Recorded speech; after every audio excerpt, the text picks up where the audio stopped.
А за хората, и ние правим аналогия в момента и с Рики, може би и при животните, когато са родени на 23-то, 14-то или 5-то число, те много обичат, но не само обичат да пътуват, а това е много важно за тях.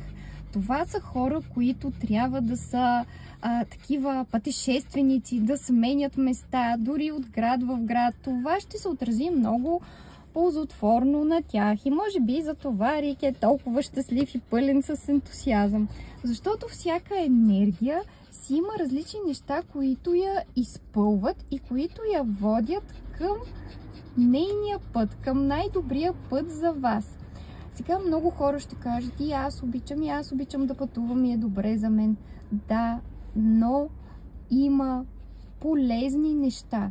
Тоест, за тази енергия това е полезно и ефективно, както няма да е полезно и ефективно при друг. Затова ние трябва да знаем собствения ни път и кое е точното за нас, което ще развива нас, потенциалът ни и ще ни зарежда с тази градивна енергия, за да се проявяваме по най-добрия начин и да сме най-удовлетворени в живота.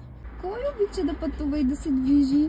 И защо обича да пътува и да се движи толкова? И като види колата ми и се втурва към нея и винаги разбира, когато ще отиваме някъде с нея.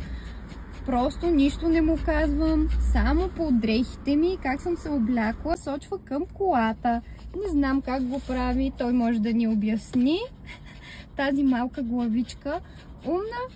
И може би той толкова обича да се вози, защото е роден на моята дата.